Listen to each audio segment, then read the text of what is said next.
आज की कहानी एक ऐसे जिद्दी तालिब इल्म की है जिसे अपनी ही क्लास की टीचर से मोहब्बत हो जाती है। शुरू में टीचर इसे ज्यादा संजीदगी से नहीं लेती क्योंकि वो उम्र में इससे बहुत छोटा था। लेकिन जैसे जैसे वक्त गुजरता है सूरत हाल बदलने लगती है और टीचर भी आहिस्ता आहिस्ता इस तालिब इल्म के प्यार में पड़ जाती है। फिर दोनों मिलकर ऐसे काम करते हैं जो हम आज की इस पूरी कहानी में देखेंगे। हेलो दोस्तों, कहानी में आगे बढ़ने से पहले मैं कहना चाहती हूँ कि इस कहानी में कहीं गई कोई भी लाइन या कोई भी वीडियो क्लिप सिर्फ तफरीह के मकसद के लिए है। कहानी शुरू होती है लैला नाम की एक स्कूल टीचर से। कुछ महीने पहले इसका तलाक हुआ था जिसकी वजह से वो काफी परेशान रहने लगी थी। थोड़ा सा आगे बढ़ने के लिए इसने अपना होम टाउन छोड़कर एक नए शहर में आना मुनासिब समझा जहां इसे एक स्कूल में इंग्लिश टीचर की नौकरी मिलती है। स्कूल की प्रिंसिपल इसकी मुलाकात इसकी नई कोलीग शैनन से करवाती है जो लैला से थोड़ी सीनियर थी। दूसरी तरफ हम जेसन नाम के एक लड़के को देखते हैं जिसके खराब ग्रेड से इसके वालिदैन परेशान होकर उसका स्कूल बदल देते हैं। जेसन एक समझदार और खामोश मिजाज का लड़का है जो एक मिडिल क्लास फैमिली से ताल्लुक रखता है। इसके घर में वालिदैन एक बड़ा भाई और एक छोटी बहन है। जेसन के बड़े भाई माइकल को स्कूल में मुनशियात फरोख्त करने के जुर्म में 20 साल की सजा हुई थी। जेसन भी खामोशी से इसी रास्ते पर चल रहा था मगर उसका मकसद अलग था। वो अपनी बहन को एक अच्छे स्कूल में पढ़ाना चाहता था क्योंकि इसकी अपनी पढ़ाई चर्च के फंड से चल रही थी जो इसे बिल्कुल पसंद नहीं थी। अगले दिन लैला की स्कूल में पहली क्लास थी। वो देखती है कि जेसन क्लास में सबसे आखिर में दाखिल होता है लेकिन लैला इस पर ज्यादा तवज्जो नहीं देती। क्लास खत्म होने के बाद स्कूल का एक और उस्ताद एंड्रू लैला से मिलता है और अपना तारुफ कराता है। लैला मुस्कराकर अपना नाम बताती है। स्कूल के बाहर जेसन और उसके पुराने दोस्त नई टीचर के बारे में बातें करते हुए मजाक कर रहे थे। लैला अपनी माँ और छोटे भाई को याद कर रही थी इसलिए उन्हें कॉल करके बातें करती है। दूसरी तरफ जेसन जब देर रात घर वापस आता है तो इसकी माँ इसे डांटती है और समझाती है कि इसे अपने पुराने दोस्तों से दूर रहे। अलिफ चाहिए और माइकल की तरह गलत रास्ते पर नहीं जाना चाहिए। जेसन थोड़ा सा चढ़कर कहता है, माँ वो सिर्फ मेरे दोस्त हैं और आप बिलावजा फिक्रमंद हो रही हैं, मैं माइकल जैसा नहीं बनूंगा। अगले दिन क्लास के बाद जेसन लैला के पास आता है और एक जाती मजमून लिखवाने के लिए मदद मांगता है। लैला पूछती है कि मौजू क्या है। जेसन थोड़ा झिझकते हुए कहता है, ये एक जाती मजमून है इसलिए मौजू नहीं बता सकता। लैला कहती है कि तुम मुझसे बिलाझिझक शेयर कर सकते हो, मैं किसी को नहीं बताऊंगी और उससे मुझे अपने तलबा को बेहतर समझने में भी मदद मिलेगी। जेसन मौजू बताने से इनकार कर देता है और जाने लगता है तो लैला उसके पीछे जाती है। शैनन लैला को देखकर कहती हैं कि इन फजूल तलबा के पीछे वक्त ज़ाय मत करो। लैला जवाब देती हैं कि चाहे मेरे तलबा जैसे भी हों मैं अपनी उस्ताद की जिम्मेदारी पूरी ईमानदारी से निभाऊंगी। अगले दिन लैला अपने तलबा की प्रोफाइल चेक कर रही होती है तो उन्हें पता चलता है कि जेसन इस स्कूल में नया तालिब इल्म है। वो सबसे कहती हैं कि अपनी लिखी हुई शायरी क्लास में सबके सामने पेश करे। जब जेसन की बारी आती है वो आहिस्ता आहिस्ता खड़ा होता है और अपनी शायरी पढ़ने लगता है। इसकी शायरी में बहुत गहराई थी जिसमें इसने लिखा कि किस तरह बुरा वक्त आपको मजबूत इंसान बनाता है और आप कितने भी अच्छे या बुरे क्यों ना हों लोग आपको वैसा ही परखेंगे जैसा उन्हें जरूरत है। लैला को इसकी शायरी इतनी पसंद आती है कि वो कुछ लम्हों के लिए खो जाती है। क्लास के बाद वो जेसन से कहती हैं कि तुम्हारी शायरी क्लास में सबसे अच्छी थी, मुझे वाकई बहुत पसंद आई। और इसे समझाती हैं कि अपने जज्बात को कभी नज़रअंदाज नहीं करना चाहिए क्योंकि यही हमें असल इंसान बनाते हैं। फिर वो इससे पूछती हैं कि इसने अचानक स्कूल क्यों बदला। जेसन बताता है कि वालिदैन की हिदायत पर किया। इसकी आवाज़ में खास इजहार तो नहीं था मगर आंखों में बहुत कुछ छुपा हुआ था। अगले सीन में लैला जब घर पहुंचती हैं तो देखती हैं कि इसके साबिक शौहर ने तलाक के कागजात भेज दिए हैं। अगले दिन स्कूल में एंड्रू लैला को हॉट स्पॉट पब में वक्त गुजारने के लिए बुलाता है। लैला कहती हैं कि वो जरूर आएंगी। क्लास के बाद लैला जेसन से पूछती हैं कि तुम्हारा मजमून क्या हुआ। जेसन कहता है कि मैंने तो लिख लिया। लैला कहती हैं कि अगर कोई परेशानी हो तो मुझे बताना, मुझे अपने तलबा को समझना और उनकी मदद करना पसंद है। इस बात से जेसन भी खुश होता है और दोनों में काफी बातचीत होती है। शाम के वक्त हॉट स्पॉट पब में एंड्रू और लैला मशरूबात पीते हुए एक दूसरे के बारे में बातें करते हैं। फिर म्यूजिक शुरू होते ही दोनों डांस करने लगते हैं। जेसन भी वहां मौजूद होता है और लैला की मुस्कुराहट और इसे डांस करते देखकर बहुत खुश होता है क्योंकि वो इसे पहली बार इस तरह खेलकर हंसते हुए देख रहा था। इसके बाद लैला घर जाने लगती है। एंड्रू सोचता है कि शायद लैला इसे चूमे लेकिन लैला सिर्फ इसे गिले लगाती है और चली जाती है। अगले दिन क्लास के दौरान लैला की नज़र बार बार जेसन की खाली सीट पर जा रही थी। जेसन क्लास में मौजूद नहीं था और लैला इसे याद करने लगी थी। क्लास के बाद जेसन वापस आता है। लैला कहती है कि अगर तुम ऐसे क्लास छोड़ते रहे तो मैं अपना इजाफी वक्त देकर तुम्हारी मदद नहीं करूंगी। जेसन हाथ पकड़कर मुआफी मांगता है और कहता है कि वो दोबारा ऐसा नहीं करेगा। लैला कहती है ठीक है, आइंदा ख्याल रखना। इसके बाद हमें रात का मंजर दिखाया जाता है जहां लैला अपनी माँ से कॉल पर बात कर रही होती है। तभी अचानक दरवाजे पर दस्तक होती है। दरवाज़ा खोलते ही लैला हैरान रह जाती है क्योंकि जेसन के चेहरे पर जख्म के निशानात थे। वो पूछती है, तुम्हारी नाक से खून बह रहा है, ये सब कैसे हुआ? जेसन कहता है, बस एक छोटा सा झगड़ा हो गया था और इस हालत में मैं घर नहीं जा सकता था, इसलिए सोचा कि यहाँ आकर थोड़ा फ्रेश हो जाऊं। खून साफ करने के बाद लेला फिर एक बार पूछती है, किस लिए झगड़ा हुआ था? जेसन बताता है कि पुराने दोस्तों से एक छोटा सा झगड़ा हुआ था और कुछ नहीं। लेला कहती है, तुम इस हालत में घर कैसे जाओगे? मैं तुम्हें घर छोड़ देती हूँ, तो जेसन भी मान जाता है। रास्ते में लेला इसकी फैमिली के बारे में पूछती है, लेकिन जेसन इस बारे में ज्यादा बात नहीं करता। अब बारिश होने लगी थी तो जेसन कहता है, बारिश कितनी खूबसूरत लग रही है, चलें बाहर चलते हैं। लेला पहले तो मना करती है, लेकिन जेसन की जिद करने पर वो मान जाती है। फिर वो भी कार से उतरकर बारिश में भीगने लगती है। वो देखते हैं कि बारिश में पूरा शहर बहुत ही खूबसूरत लग रहा है। तभी जेसन इसे कहता है, मैंने तुम्हें पब में डांस करते हुए देखा था, क्या तुम मुझे भी ऐसा डांस सिखाओगी? इतना कहते हुए वो धीरे धीरे लेला के करीब आकर इसे छूने लगता है, लेकिन लेला खुद को काबू में कर लेती है और थोड़ा पीछे हिट कर कहती है, हमें अब जाना चाहिए। इसके बाद लेला इसे घर छोड़ने से पहले समझाती है, हम दोनों के दरमियान सिर्फ टीचर और स्टूडेंट का रिश्ता है, इससे आगे हमें नहीं बढ़ना चाहिए। जेसन इसकी बात सुनता है, लेकिन बगैर कुछ कहे वहां से चला जाता है। अगले दिन घर पर जेसन की माँ उसकी फाइल देखती है और नोटिस करती है कि जेसन के ग्रेड्स पहले से बेहतर हो गए हैं। खुश होकर वो जेसन से इस बारे में पूछती है, जिस पर जेसन कहता है, मेरी नई टीचर मुझे पढ़ाई में मदद कर रही है और वो बहुत अच्छी है। ये सुनकर उसकी माँ और भी खुश हो जाती है और कहती है, अगले हफ्ते पेरेंट्स मीटिंग में मैं उनसे मिलकर शुक्रिया कहूंगी। अब शाम के वक्त हॉट स्पॉट पब में लेला और एंड्रयू ड्रिंक कर रहे होते हैं और इसी कोने में जेसन भी बैठा होता है। हालांकि लेला ने इसे पब आने से मना किया था। एंड्रयू लेला के बारे में काफी जाती सवालात करने लगता है, जिससे लेला थोड़ी परेशान होकर वॉशरूम के बहाने चली जाती है। जेसन ये सब देखकर उसके पीछे जाता है और जैसे ही लेला वॉशरूम से बाहर आती है वो इसे चूमने लगता है। लेला भी खुद को रोक नहीं पाती, लेकिन फिर अचानक जेसन को दूर धकेल देती है और बगैर कुछ कहे एंड्रयू के पास जाती है और बहाना बनाती है कि माँ का कॉल आया था, उनकी तबीयत ठीक नहीं है तो इसे जाना होगा। फिर उसके जाने के बाद शैनन एंड्रयू के पास आती है। तभी जेसन उन्हें क्रॉस करते हुए लेला के पीछे जाता है। शैनन एंड्रयू से कहती है, क्या तुमने नोटिस किया? जेसन लेला के कुछ ज्यादा ही करीब होता जा रहा है। एंड्रयू ये सुनकर थोड़ा हैरान होता है, क्योंकि वो लेला से दोस्ती बढ़ाना चाहता था। लेला घर में आकर जेसन के बारे में सोच रही थी कि तभी जेसन आकर दरवाजे पर दस्तक देता है। लेला कहती है, ये सही वक्त नहीं है, तुम अपने घर चले जाओ, और जेसन कहता है, मैं सिर्फ बात करना चाहता हूँ, तो लेला दरवाजा खोल देती है। इसके बाद जेसन अपनी फीलिंग्स जाहिर करने लगता है और वो खुद को काबू में रखते हुए कहती है, हम दोनों के दरमियान ऐसा कुछ नहीं हो सकता, क्योंकि तुम मेरे स्टूडेंट हो और मैं तुम्हारी टीचर, इसलिए तुम्हें अब यहाँ से जाना चाहिए। अगर किसी ने तुम्हें इस वक्त यहाँ देख लिया तो मसला हो जाएगा। जेसन इसकी बात नहीं सुनता और इसे चूमने लगता है। लेला इसे रोकने की बहुत कोशिश करती है, लेकिन जेसन कहता है, मैं जानता हूँ तुम मुझे चाहने लगी हो, लेकिन हकीकत को जानबूझकर तुम खुद से झूठ बोल रही हो। इस पर लेला कुछ नहीं कहती, लेकिन इसकी आंखों से सब कुछ जाहिर हो रहा था। फिर जेसन धीरे से करीब आकर इसे फिर से चूमने लगता है और इस बार लेला भी खुद पर से काबू खोने लगती है। फिर जेसन इसे अंदर ले जाता है। यहाँ लेला इसे फिर से रोकने की कोशिश करती है, लेकिन जेसन इस बार सारी हदें तोड़ देता है और दोनों पूरी तरह बेकाबू हो जाते हैं। फिर अगली सुबह लेला जेसन से वदा लेती है कि जो कुछ भी हुआ वो किसी को नहीं पता चलना चाहिए और हमारे दरमियान ऐसा दोबारा नहीं होना चाहिए। ये सुनकर जेसन हंसने लगता है और कहता है, ठीक है, मैं किसी को नहीं बताऊंगा, लेकिन ये तुम भी जानती हो कि दोबारा हमारे दरमियान ऐसा जरूर होगा। इस बात पर लेला के तासुरात भी साफ बता रहे थे कि जेसन सही कह रहा है। फिर स्कूल में शैनन लेला से कहती है, तुम्हारे जाने के बाद एंड्रयू और मैंने पब में काफी मजा किया। इस पर लेला हल्की मुस्कुराहट के साथ जवाब देती है, लेकिन इसके दिमाग में अभी भी पिछली रात के ख्यालात गर्दिश कर रहे थे। दूसरी तरफ जेसन का एक अलग ही खेल चल रहा था। वो अपने ड्रग सप्लायर से पैसे उधार लेता है और जाते वक्त डीलर जेसन से कहता है, अगले हफ्ते आकर मुझसे मिलो, तुम्हारे लिए एक बिजनेस मौका है। वही स्कूल में एंड्रयू लेला से मिलता है और उसकी माँ की सेहत के बारे में पूछता है।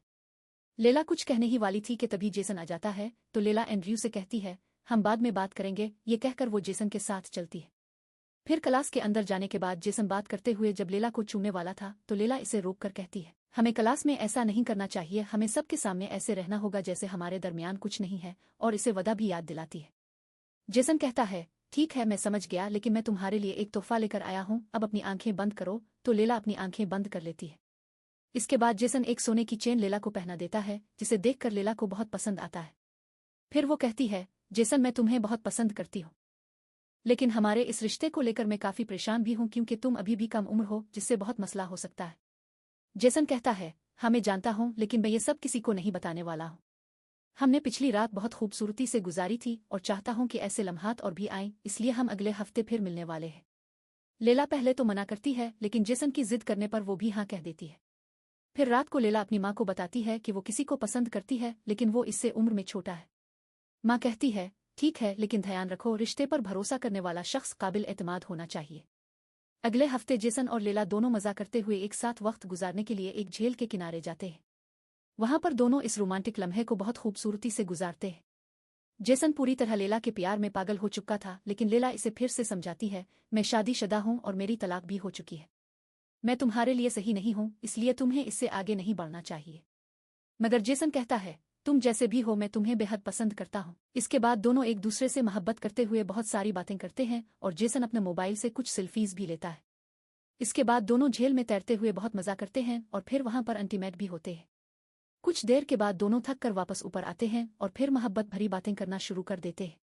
लेला बहुत खुश थी क्योंकि जेसन इसकी तमाम जरूरियात पूरी कर देता है। जेसन भी खुश होकर कहता है, हम हमेशा ऐसे ही एक साथ वक्त गुजारने आएंगे। इसके बाद शाम को जेसन घर आकर जब फ्रेश हो रहा होता है तो इसकी माँ इसका मोबाइल चेक करती है और उन दोनों की तस्वीर देखती है। पर लेला जेसन की टीचर है, ये माँ नहीं जानती थी, इसलिए वो जेसन की गर्लफ्रेंड समझती है। पेरेंट्स मीटिंग के दिन लेला एंड्रयू से एक जरूरी फाइल मांगती है। फाइल देने के बाद एंड्रयू कहता है, हम दोनों काफी अच्छे दोस्त हैं, लेकिन अगर तुम रिश्ते के बारे में कुछ सोच रही हो तो मुझे एक मौका दो। इस पर लेला कुछ खास जवाब न देते हुए सिर्फ एक मुस्कुराहट देकर चली जाती है। इसके बाद जेसन की माँ लेला को दूसरे वालिदैन से बात करते हुए देखती है और समझ जाती है कि जेसन के साथ जो लड़की तस्वीर में थी वो इसकी टीचर थी।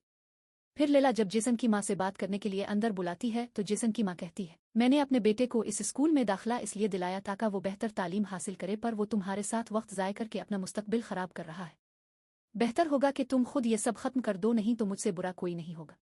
ये कहकर वो गुस्से में निकल जाती है। पर उन्हें गुस्से में जाते देखकर प्रिंसिपल लेला से इसकी वजह पूछती है तो लेला सूरत हाल संभालते हुए प्रिंसिपल से कहती है, जेसन के ग्रेड्स काफी अच्छे हैं, शायद इसकी माँ जल्दी में थी इसलिए चली गई। फिर शाम को जेसन उन ड्रग स्मगलर्स को उनका पैसा वापस देता है। फिर वो इसे इस बिजनेस अपॉर्चुनिटी के बारे में बताते हैं, हमने सोचा था कि तुम हमारा काम कर लोगे, पर इसके लिए तुम अभी बहुत छोटे हो, तो इसे भूल जाओ। इसके बाद जब वो घर पहुंचता है तो इसकी माँ इसे कमरे में बिलाकर डांटती है और कहती है, क्या तुम मुझे बेवकूफ समझते हो? मैंने तुम्हारे फोन में लेला के साथ तस्वीरें देखे हैं, ये सब क्या चल रहा है? तुम स्कूल जाकर क्या करते हो? एक टीचर के साथ रिश्ता? तुम्हारा दिमाग खराब है। थोड़े ही देर बाद उसके वालिद भी वहां आते हैं, पर जेसन अपनी माँ को समझाता है कि ये टीचर के साथ रिश्ता जैसा कुछ नहीं है, बल्कि हम दोनों एक दूसरे को पसंद करते हैं और हमारे दरमियान एक बॉन्डिंग है। पर उसकी माँ ये सब खत्म करने को कहती है, लेकिन जेसन नहीं सुनता और गुस्से में चला जाता है। उधर लेला अपनी माँ को कॉल करके बता देती है कि वो जिस कम उम्र लड़के के बारे में बात कर रही थी वो इसका ही एक स्टूडेंट है। इस पर उसकी माँ भी इसे खूब डांटती है और कहती है, एक स्कूल का स्टूडेंट कम उम्र होता है, इसलिए तुम्हें गिरफ्तार भी किया जा सकता है। मैं तुम्हें क्या मशवरा दूं? तुम तो खुद समझदार हो। आगे देखते हैं। इसके बाद जेसन लेला के घर जाता है, जहां लेला इस पर गुस्सा करती है, तुम्हें यहां नहीं आना चाहिए। तुम्हारी माँ स्कूल आई थी और उन्हें पता चल गया है, वो पुलिस में रिपोर्ट कर देंगी, या फिर स्कूल की प्रिंसिपल को ये सब पता चल गया तो बहुत गड़बड़ हो जाएगी। जेसन इसे खामोश करने की कोशिश करता है, पर वो नहीं सुनती, जिससे जेसन इस पर चिल्ला उठता है। ये देखकर लेला इसे घर से निकल जाने को कहती है तो वो भी शर्मिंदा होकर चला जाता है। अब लेला परेशान होने लगती है, क्योंकि अगर ये बात सबको पता चल गई तो एक टीचर की इज्जत पर सवाल उठेगा और स्कूल की भी बदनामी होगी। लेकिन थोड़ी देर बाद वो देखती है कि जेसन एक खत लेला के घर के अंदर डालता है, जिसमें लिखा होता है कि वो कभी भी लेला को नुकसान नहीं पहुंचने देगा और वो लेला से बहुत प्यार करता है। ये पढ़कर लेला इसे अंदर बिला लेती है और देखती है कि जेसन इसके लिए फूल लेकर आया है। इस प्यारे लम्हे पर वो मुस्कुरा देती है और जेसन को गिले लगा लेती है, क्योंकि इसे भी जेसन की आदत सी हो चुकी थी। फिर क्या होना था, जेसन इसे फिर से अंदर ले जाता है और कमरे में एक बार फिर तूफान और जलजला सा आता है। फिर अगली सुबह लेला कहती है, इस रिश्ते के बारे में धीरे धीरे सबको पता लग रहा है। मैं जानती हूं कि स्कूल में सिर्फ शी नन को ये बात पता है। अब तुम्हारी माँ क्या करेंगी मुझे कुछ समझ में नहीं आ रहा। प्रिंसिपल को पता चल गया तो बहुत कुछ हो जाएगा। जेसन बताता है, मेरे पास कुछ पैसे हैं, अगर हम दोनों यहां से दूर चले जाएं तो कोई परेशानी नहीं होगी। लेला कहती है, ये इतना आसान नहीं है, इस मामले को सोच समझकर हैंडल करना होगा। अगले सीन में लेला स्कूल जाती है, जहां वो जेसन से बात करने लगती है, लेकिन वहां एंड्रयू दोनों को बात करते हुए देखता है और अंदर ही अंदर बहुत गुस्सा होता है, क्योंकि वो लेला को पसंद करता था। फिर शैनन इसे बताती है कि जेसन और लेला का रिश्ता काफी आगे बढ़ चुका है, इसलिए तुम लेला के पीछे वक्त जाया न करो तो अच्छा है। इसके बाद हम शाम के वक्त जेसन को देखते हैं जो ड्रग्स बेच कर कुछ पैसा कमा लेता है और फिर घर आकर अपनी बहन को एक गुड़िया गिफ्ट देता है और इससे बातें करने लगता है। दूसरी तरफ लेला स्कूल में देर रात तक काम कर रही थी, तभी एंड्रयू वहां आकर लेला के साथ बदतमीजी करते हुए अचानक जबरदस्ती शुरू कर देता है और उसका रैप कर देता है। आगे हम लेला को इसके घर पर देखते हैं जो रो रही होती है। इतने में जेसन भी वहां आता है और लेला की हालत देखकर पूछता है कि क्या हुआ। तो लेला इसे बताती है कि एंड्रयू ने इसके साथ जबरदस्ती की है। ये सुनकर जेसन को बहुत गुस्सा आता है और एंड्रयू को मारने के लिए जाने वाला होता है, पर लेला इसे रोककर कहती है वो हमारे रिश्ते के बारे में सब कुछ जानता है। अगर हमने कोई भी एक्शन लिया तो वो हमारे बारे में सबको बता देगा। फिर वो कहती है कि मैं स्कूल से रिजाइन कर लूंगी, फिर हम दोनों ये शहर छोड़कर कहीं दूर चले जाएंगे। अगले दिन स्कूल में जेसन की नज़र एंड्रयू पर पड़ती है और वो लेला के साथ हुई बदतमीजी को याद करके एंड्रयू से भिड़ जाता है और इसे मारने लगता है। ये देखकर सब लोग उन्हें रोकने की कोशिश करते हैं और फिर थोड़ी देर बाद पुलिस आकर जेसन को गिरफ्तार कर लेती है। इसके बाद जेसन की मां इसे पुलिस स्टेशन से जमानत पर छुड़वाकर बाहर लाती है। बाहर लेला भी जेसन का इंतजार कर रही होती है, मगर जेसन की मां लेला पर चीखने लगती है और कहती है, तुम मेरे बेटे को अकेला छोड़ दो। एक बेटा तो मैं पहले ही खो चुकी हूं, अब दूसरे बेटे की जिंदगी बर्बाद होते नहीं देख सकती। ये कहकर वो जेसन को लेकर चली जाती है। इसके बाद लेला घर आकर बहुत परेशान होने लगती है क्योंकि इसकी वजह से एक स्टूडेंट की जिंदगी कहीं ना कहीं खराब हो रही है। फिर वो कुछ सोचकर एंड्रयू को कॉल करती है और इसे एक जगह बुलाती है। वहां जाकर लेला कहती है, जो घटिया हरकत तुमने मेरे साथ की है वो सब क्लास के कैमरे में रिकॉर्ड हो चुका है। अगर मैं चाहूं तो पुलिस कंप्लेन करके तुम्हारी जिंदगी बर्बाद कर सकती हूं। अगर तुमने जेसन के खिलाफ अपना बयान वापस नहीं लिया तो मुझे पुलिस में रिपोर्ट करनी पड़ेगी। मुझे अपनी इज्जत की कोई परवाह नहीं, लेकिन तुम्हें छोड़ूंगी भी नहीं। ये सुनकर एंड्रयू घबरा जाता है और जाकर अपना बयान वापस ले लेता है। पुलिस से छुटकारा मिलने के बाद जेसन सीधा लेला के पास आता है और उसके साथ शहर छोड़कर जाने की बात करता है, मगर लेला इसे बहुत दुख के साथ बताती है, मैं शहर छोड़कर जा रही हूं लेकिन तुम मेरे साथ नहीं आओगे। जेसन नहीं मानता, लेकिन लेला इसे समझाती है, तुम्हारी जिंदगी की शुरुआत अभी हुई है। तुम्हारे वालिदैन को भी तुमसे बहुत उम्मीदें हैं, इसलिए अपनी पढ़ाई और करियर पर ध्यान दो। ये सुनकर जेसन बहुत दुखी हो जाता है और कहता है, मैं तुमसे बहुत प्यार करता हूं, मैं तुम्हें छोड़कर रह नहीं पाऊंगा। लेला कहती है, मैं भी तुमसे बहुत प्यार करती हूं, लेकिन तुम्हारी भलाई के लिए ऐसा करना जरूरी है। हम कभी एक साथ नहीं हो सकते, लेकिन मैं हमेशा तुम्हारा इंतजार करूंगी और तुमसे ही मोहब्बत करती रहूंगी। ये सुनकर जेसन बहुत रोकर घर चला जाता है। घर जाने के बाद उसकी माँ इसे समझाती है, कोई भी माँ अपने बेटे को इस तरह दुख में नहीं देख सकती। तुम्हारी जिंदगी अभी खत्म नहीं हुई। कभी कभी जिंदगी को बेहतर बनाने के लिए रास्ते बदलने पड़ते हैं, जिससे हमें बहुत दुख भी होता है। यह तो सिर्फ एक शुरुआत है, तुम्हें इससे और बेहतर मिलेगा। दूसरी तरफ लेला को देखते हैं जो शहर छोड़कर जाने लगती है और वो भी बहुत दुखी थी, लेकिन निशानी के तौर पर वो जेसन की वही शायरी ले आई थी जो जेसन ने क्लास में पढ़कर सुनाई थी। इस शायरी को पढ़ते हुए वो बहुत रोती है क्योंकि भले ही उनका रिश्ता टीचर और स्टूडेंट का था, लेकिन वो एक दूसरे को सच्चे दिल से प्यार करने लगे थे। दिल से चाहने वाले इंसान को छोड़कर जाना मुश्किल होता है, लेकिन लेला का यह फैसला भी दुरुस्त था क्योंकि मोहब्बत का मतलब सिर्फ एक दूसरे को पाना, हमेशा साथ रहना नहीं होता, बल्कि कभी कभी बेहतरी के लिए एक दूसरे से अलग होना भी जरूरी होता है। जेसन और लेला की कहानी भले ही अधूरी लगती है, लेकिन अक्सर अधूरी कहानियां ही सबसे ज्यादा खूबसूरत होती हैं क्योंकि वो हमें आगे बढ़ने की ताकत और बहुत सी सीख देती है। और उन दोनों की जिंदगी तो अभी भी बाकी थी। शायद हो सकता है जिंदगी के किसी मोड़ पर वो फिर से मिल जाएं। तो दोस्तों, आपको क्या लगता है, जेसन और लेला का ये रिश्ता ऐसे ही खत्म हो जाना चाहिए या फिर दोनों को साथ में अपनी आगे की जिंदगी गुजारनी चाहिए? हमें कमेंट्स में जरूर बताएं। उम्मीद करती हूं कि ये कहानी आपको बेहद पसंद आई होगी।